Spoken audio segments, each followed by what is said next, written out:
Petrus stap in by Cornelius, 'n Romeinse offisier, 'n hoofman oor 100, en die eerste ding wat hy sê is 'n belydenis van sy eie skuld. In Handelinge 10 vers 28 in die boodskap hoor ons hom sê: "Dit wat ek nou doen, mag ons Jode eintlik nie doen nie. Soos julle weet, durf ons nie in mense uit ander volke se huise ingaan of met hulle meng nie, maar gelukkig het God my oë oopgemaak. Hy het vir my gewys dat ek glad nie op mense uit ander volke mag neersien nie." Nadat Petrus toe van Cornelius gehoor het waarom hy hom laat kom het, verloop die gesprek so van vers 33 af. "Ek het dadelik gedoen wat die engel vir my gesê het." Dis nou Cornelius wat antwoord. "En nou is u hier. My familie en vriende is ook hier in God se teenwoordigheid. Ons wil baie graag hoor wat die Here op u hart gelê het om vir ons te kom sê."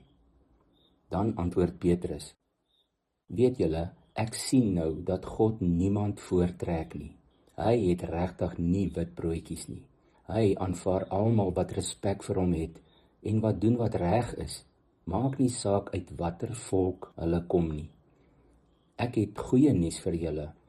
God het onlangs 'n baie belangrike boodskap na Israel toe gestuur. Dit is ook vir julle bedoel. Die inhoud van hierdie goeie nuus is dat God met ons almal vrede kom maak het. Jesus Christus het hierdie boodskap persoonlik na ons toe gebring. Hy is die Here oor almal." Petrus gaan dan verder en gee 'n baie kort opsomming van Jesus se werk van Galilea tot in Jerusalem en ook van sy kruisiging en opstanding. Hy voeg by dat Jesus na sy opstanding aan verskeie mense verskyn het, en vanaf vers 41 praat hy dan oor homself en die ander apostels. Hy sê: "Ons paar het die voorreg gehad om saam met Jesus te eet en te drink nadat hy weer lewendig geword het. Jesus het ons beveel om hierdie nuus oral te gaan oorvertel. Ons moet vir almal gaan sê dat hy deur God self aangestel is as regter oor almal op aarde, oor almal wat lewe en wat reeds dood is." Dit is nie net ons wat hierdie dinge sê nie.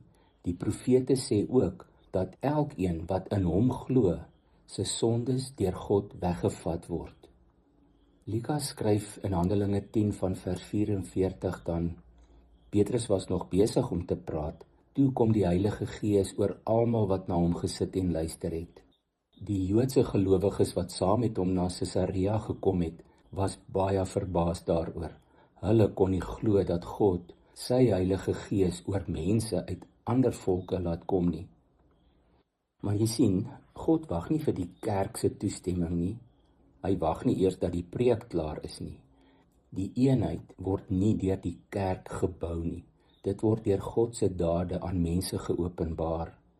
Petrus se enigste woord daarna is 'n vraag, vers 47. "Wie sal beswaar maak as hierdie mense gedoop word? Hulle het ook die Heilige Gees ontvang, net soos ons." Die ander vertalings lui: "Wat of wie sal verhinder dat hulle nou gedoop word?" Of soos in die 33 vertaling: "Wie sal die water weer?" Met ander woorde, wie sal dit weier? Petrus vra nie of hulle mag inkom nie. Hy vra of iemand die deur wil probeer toehou nadat God dit oopgemaak het.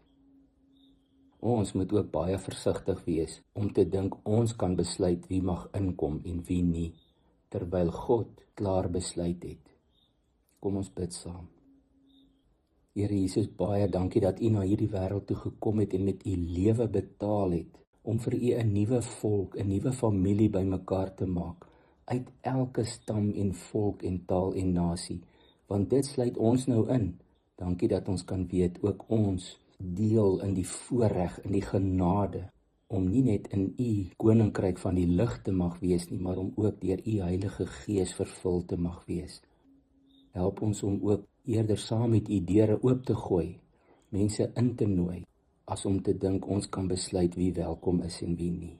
Om dalk in die pad te staan van iemand wat nog moet inkom. Ek bid dit in Jesus se naam. Amen.